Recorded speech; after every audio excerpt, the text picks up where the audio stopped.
नमस्कार दोस्तों, आप देख रहे हैं अतिथि देवो भव।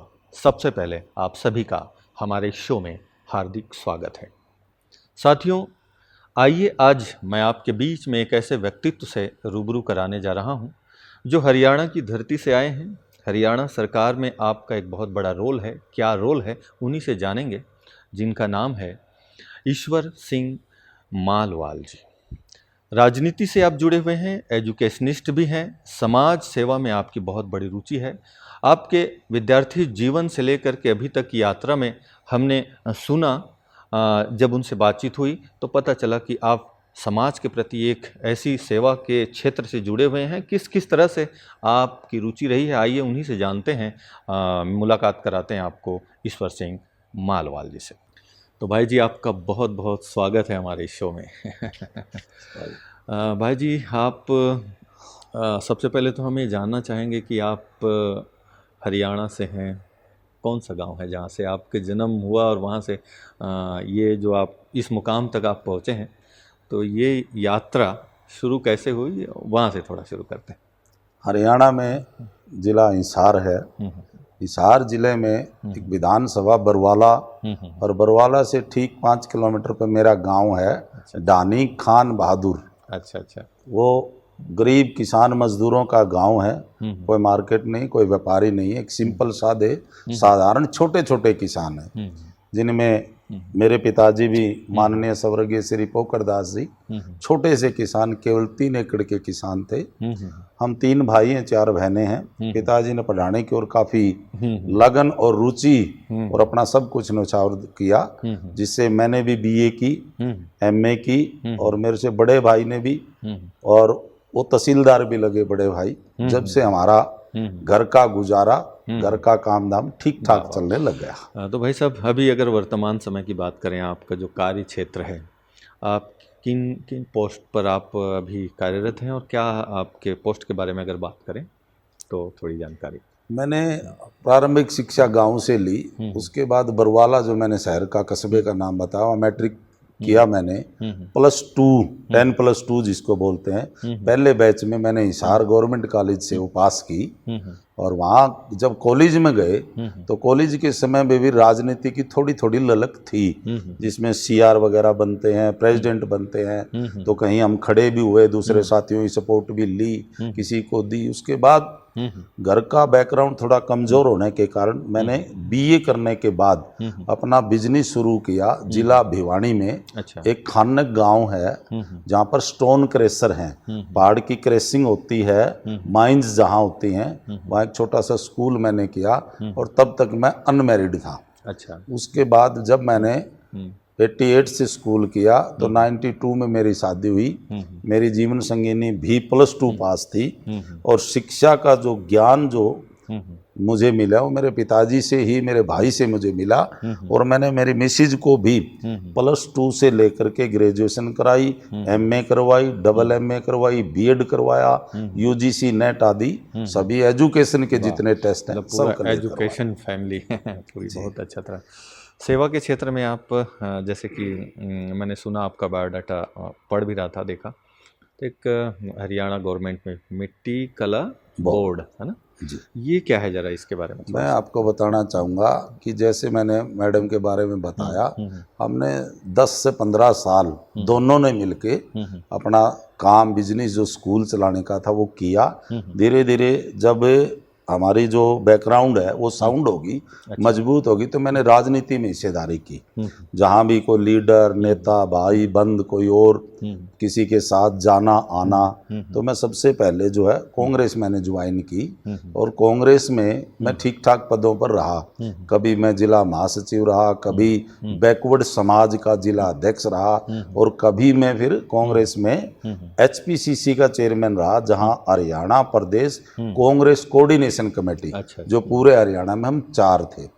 उसके बाद राजनीतिक ललक जो है वो बढ़ती भी गई और माँ सरस्वती ने मुझ पर बड़ी कृपा की। बोलने का, स्पीच देने का मेरा ठीक ठाक जुगाड़ है, ठीक ठाक सिस्टम है। नहीं वो तो मैं तो महसूस वो भी कर मैं रहा हूँ। सारा करते करते उन नेताओं के दिमाग में मैं जगह बना ही लेता था। अच्छा, भाई ये लड़का ठीक ठाक बोलता है, कुछ अच्छा मजबूत है, अच्छा करेगा। तो मैं हमेशा भी जिस भी पार्टी में रहा, शीर्ष नेतृत्व से ही मैंने हाथ मिलाया।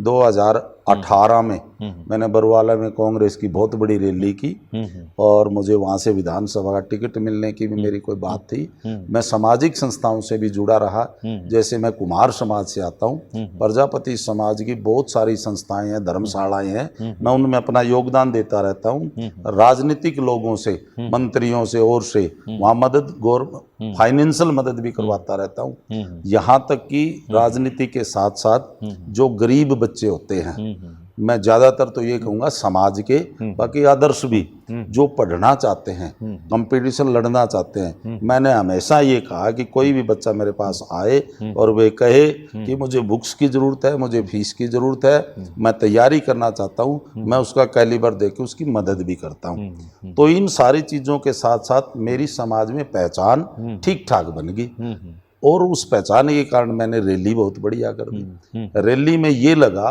कि इनको बरवाला से विधानसभा की टिकट दी जाएगी। चलो, टिकट मेरे साथियों ने कोशिश की, मेरे आका जो थे वहाँ के प्रदेश अध्यक्ष कांग्रेस के, उन्होंने कोशिश की, लेकिन किन्हीं कारणों से वो नहीं बन पाई। उसके बाद कांग्रेस का जो सिस्टम था हमारे प्रदेश में, वो आपस की खींचातानी का रहा, काफ़ी जद्दोजहद, एक दूसरे की बुराई करना, काटना, कटाना।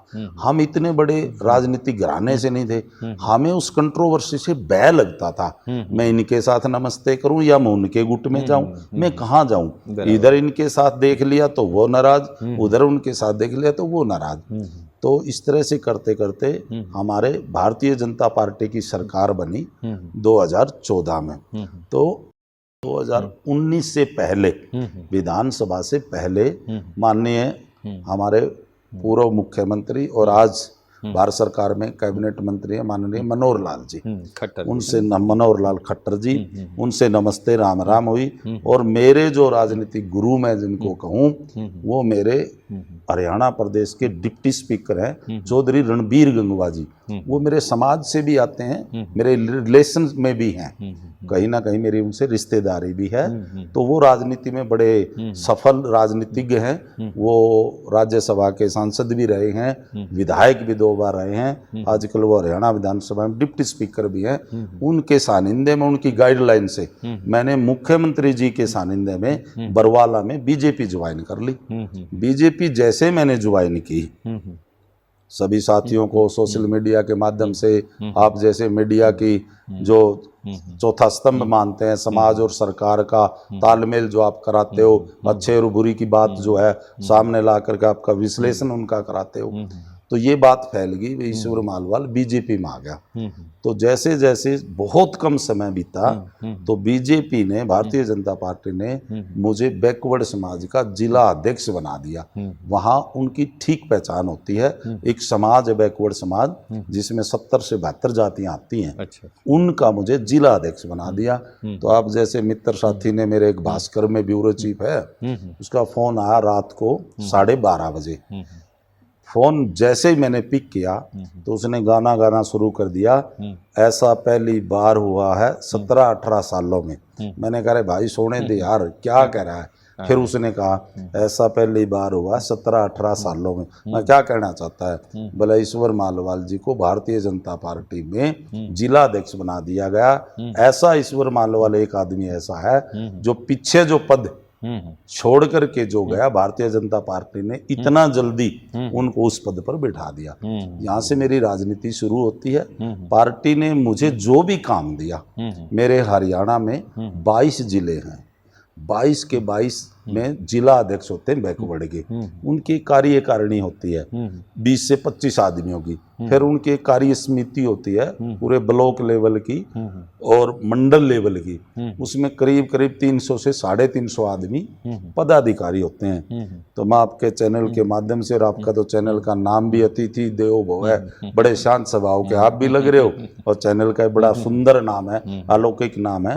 आपके चैनल के माध्यम से बताना चाहता हूँ, जितना मैंने काम किया ब्रह्मा बाबा की कृपा से, शिव जी के आशीर्वाद से, भगवान श्री विष्णु जी से, हमारे प्रजापति ब्रह्मा गुरु दक्ष जी के आशीर्वाद से मैंने जितना काम किया पूरा हरियाणा में 2 बार में टॉप में आया। भाई हरियाणा में यदि कोई बैकवर्ड समाज में कोई काम कर रहा है तो वो जिला अध्यक्ष हिसार है, इससे मेरी पहचान बनी।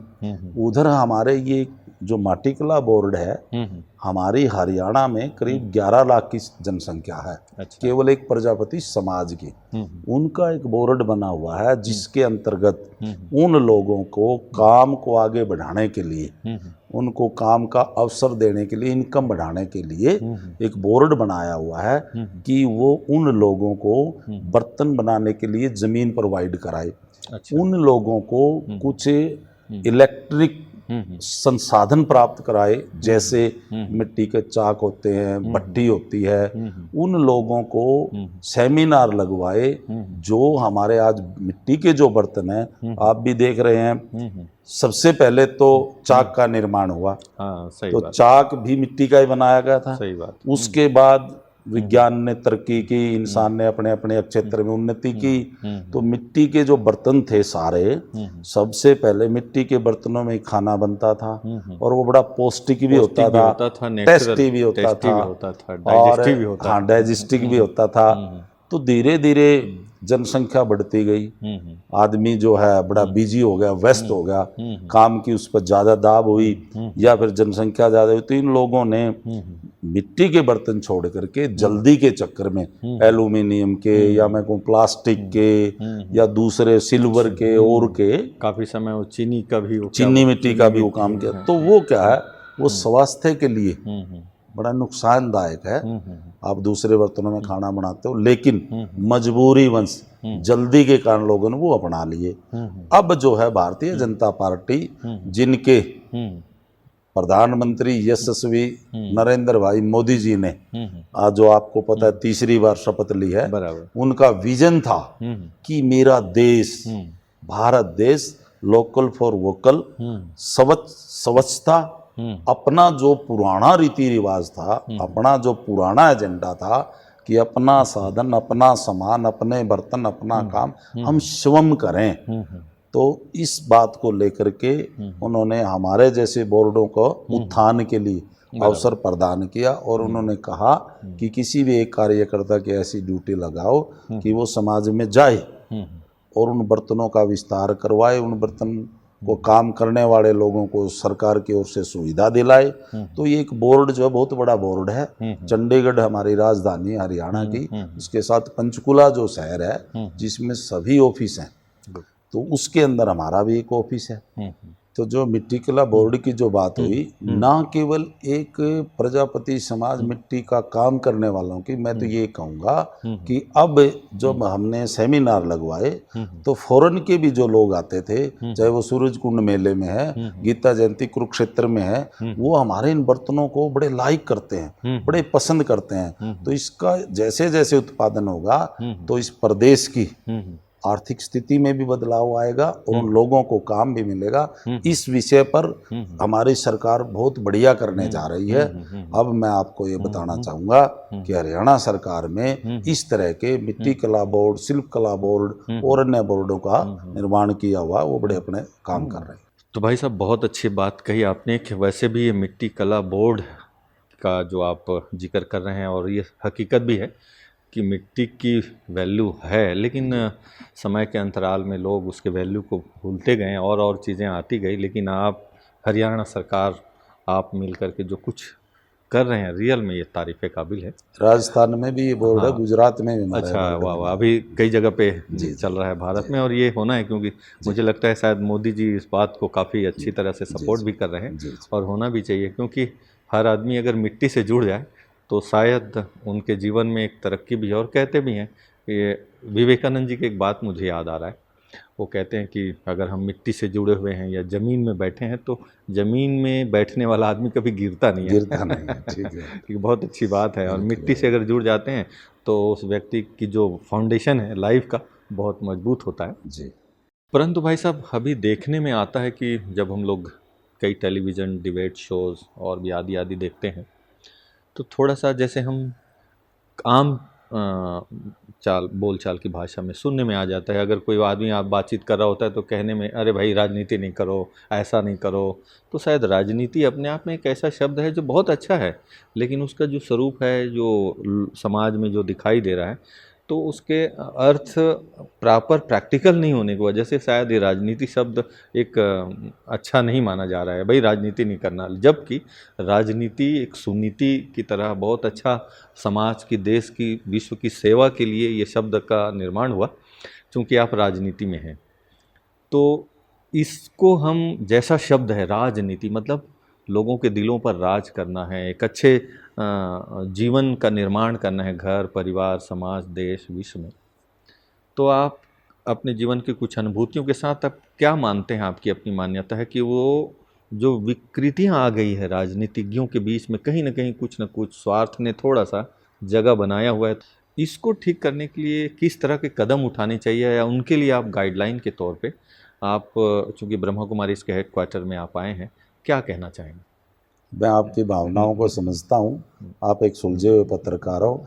आपने इस बात पर मुझे, मेरे ऊपर प्रहार करना था, लेकिन आप बैठे हो ओम शांति के इस इंस्टीट्यूट पर, इस संस्थान पर, बड़ी मीठी मीठी बातों में आप ये कहना चाहते हो कि राजनीति में विकार आ गया।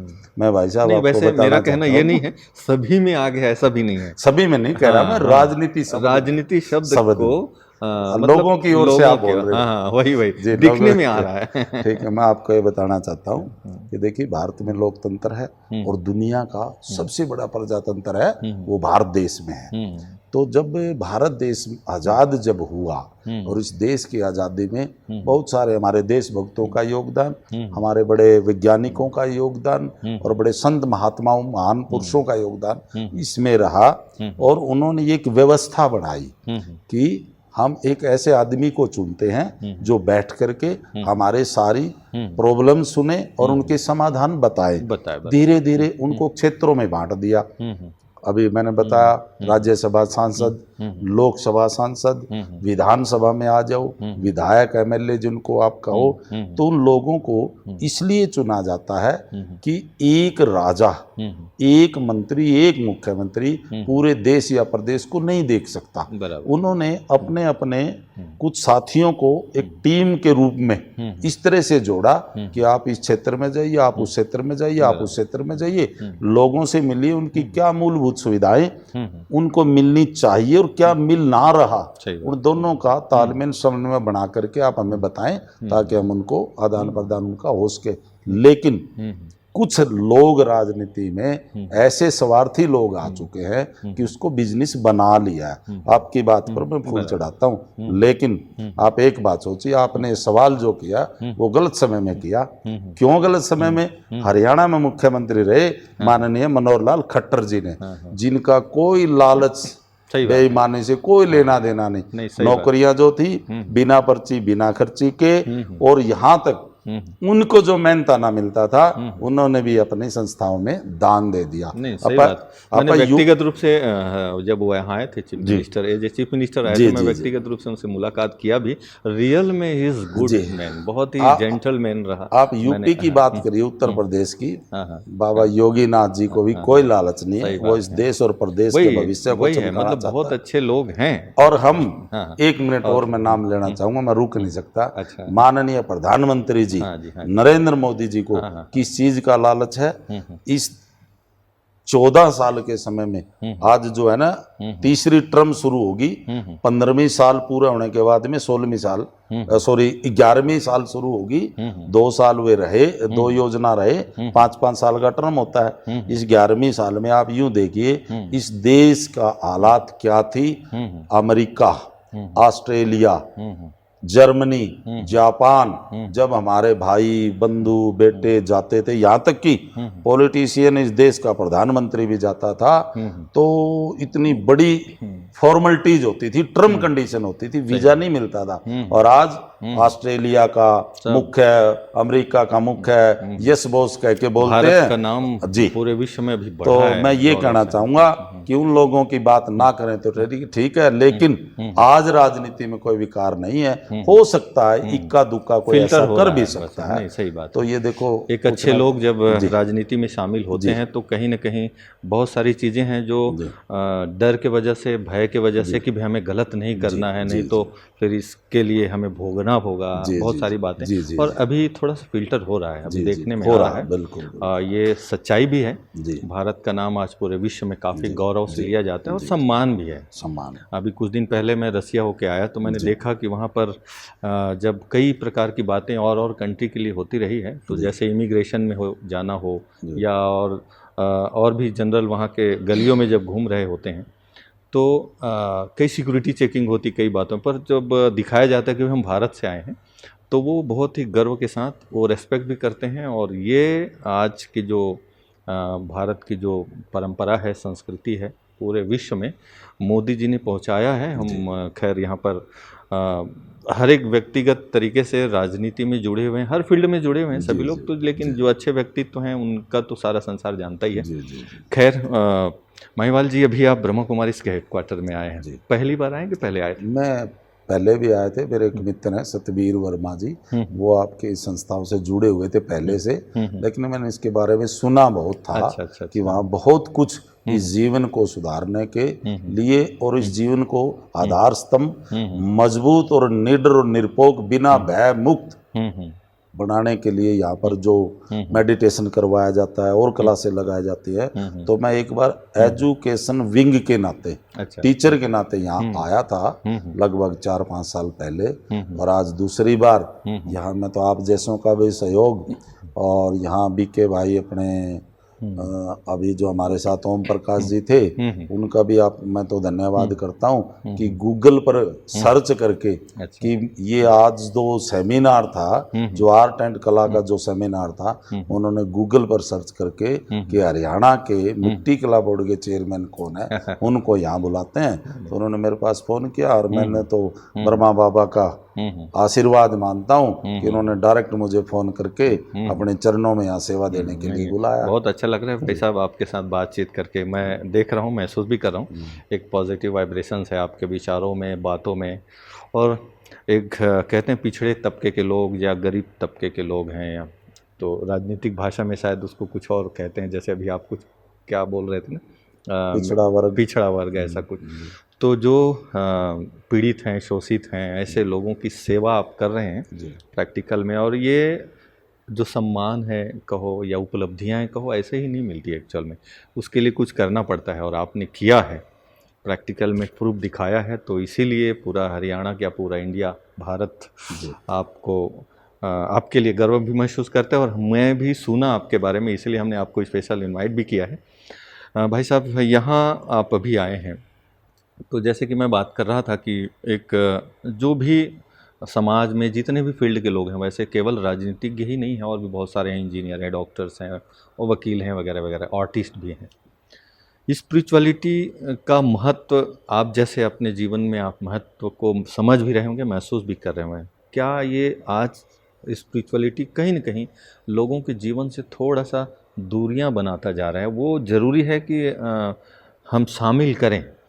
अगर इसको अनुभव की दृष्टिकोण से देखें, आप अपने अनुभव से, तो कैसे इसको शामिल किया जाए? आपके अनुभव के कुछ शब्द। तो देखो, मैं पहले भी यहाँ आया था, ये जितने स्लोगन जो लग रहे थे ना कि आप जितना धीरे बोलोगे लोग आपकी बात को ध्यान से सुनेंगे, मीठा बोलो, अच्छा बोलो, कम बोलो, शुद्ध बोलो, मैं तो इतना कहता हूँ कि केवल इन स्लोगनों पर भी व्यक्ति खरा उतर जाए तो उस व्यक्ति को ना तो जीवन में कभी भय रहेगा, ना दुख और दर्द रहेगा, ना घटित हुई घटनाओं का मैं ये कहता हूँ कि भय या उनकी चिंता या उनकी परेशानियां नहीं रहेंगी। वो खुद समझ जाएगा कि ये तो प्रकृति का परिवर्तन है, होता रहता कभी इधर कभी उधर, आप अपना काम ठीक करते रहो, परमात्मा आपके लिए ठीक करेगा।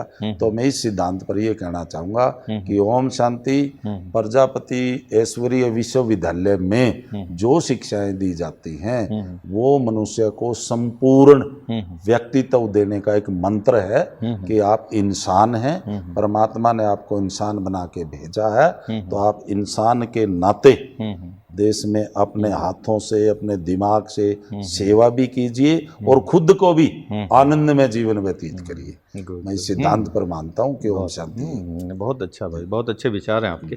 भाई जी, आप जिस फील्ड में हैं अभी काफ़ी व्यस्त रहते हैं, जी बहुत सारे लोग आपसे मिलने के लिए आते हैं, जी आपको समाज में जगह जगह जाना होता है, जी कई प्रकार की समस्याएं आप देखते भी हैं, जी तो आप उनको, क्योंकि कई बार व्यक्ति जब बहुत सारे कामों में बिजी हो जाते हैं तो कहीं ना कहीं एक नॉर्मल जो इंसान होता है ना, चिड़चिड़ा जाएगा या कहीं ना कहीं थोड़ा सा मन में और व्यस्तता के कारण कुछ बातें, पर मुझे ऐसे लग रहा है कि आप भले सुलझे हुए हैं। जी समाज में और भी ऐसे कई लोग आते हैं, आप अपनी व्यस्तता में आप इतना स्थिरता या शांति की अनुभूति कैसे मैनेज करते हैं, उसका थोड़ा सा आप अपना अनुभव मैं हमें आपको एक बात बताना चाहूँगा। जैसे कि मैं किसी मीटिंग में होता हूँ, किसी सेमिनार में होता हूँ, तो ये तो देखो विदित है कि उसमें फ़ोन नहीं उठा सकता। आजकल मोबाइल का जो सिस्टम है, हर आदमी मैसेज देना चाहता है, लेकिन मेरा ये रिकॉर्ड है कि जैसे उससे फारिग होऊंगा, चाहे 100 कॉल आई हुई, मैं दोबारा से उनको कॉल करूँगा कि बताइए भैया क्या बात है, यदि आपके इमरजेंसी है तो अभी इसको अटेंड करूं, यदि आप मुझे समय दे सकते हो तो मैं 2 घंटे बाद आपके पास बात करूं। ये प्रकृति ने ही एक दिमाग, एक संतुलन ऐसा बनाया हुआ है, सेटिंग करा के मैं कभी ना दुखी होता, ना परेशान होता, ना किसी तरह का ओछ-पोछ होता, शांति से अपना जीवन जीता हूं और इसमें भी ब्रह्मा बाबा की कृपा मानता हूं। बहुत सुंदर भाई जी, आप मुझे लगता है कि आप निश्चित रूप से एक एग्जाम्पल हैं, एक राजनीतिज्ञों के लिए भी और एक हमारे युवा साथियों के लिए भी, जो समाज में कई प्रकार के अपने कार्य क्षेत्र से जुड़े हुए हैं। ऐसे ही सुलझा हुआ व्यक्तित्व जब सामने आता है समाज में तो दूसरे लोग को प्रेरणा मिलती है ज़रूर। आप हमारे इस शो में आकर के बहुत अच्छी अच्छी बातें आप हमारे साथ शेयर किया है, इसके लिए आपको बहुत बहुत शुक्रिया। फिर हमारी मुलाकात होती रहेगी। ब्रह्मा कुमारी इसके इस परिवार में आपका फिर से स्वागत। धन्यवाद। ओम शांति। तो दोस्तों, आप सभी ने सुना ईश्वर सिंह मालवाल जी से। बहुत ही सुंदर सुलझे हुए व्यक्तित्व के धनी हैं आप, और आपने महसूस किया होगा कि अगर हम अपने विचारों को पॉजिटिव रखें तो कहीं ना कहीं समाज में उसका एक बहुत सुंदर संदेश जाता है। आप किसी भी फील्ड में जुड़े हो, लेकिन परमात्मा के साथ जुड़ करके अगर किसी भी कार्य को आप करते हैं तो आपके कार्य में सफलता न मिले ऐसा हो ही नहीं सकता, और आपके कार्य में दूसरों को सुख न मिले ऐसा नहीं हो सकता। लेकिन ज़रूरत इस बात की होती है कि आप अपने जीवन को पॉजिटिव रखें, उमंग उत्साह से रखें, कुछ करने की जज्बा रखें अपने अंदर, तो निश्चित रूप से आपका जीवन संसार के लिए एक एग्जाम्पल बनेगा। इन्हीं शुभकामनाओं के साथ फिर मिलते हैं कार्यक्रम की अगली कड़ी में एक नए मेहमान के साथ। तब तक के लिए दीजिए मुझे इजाज़त। नमस्कार। ओम शांति।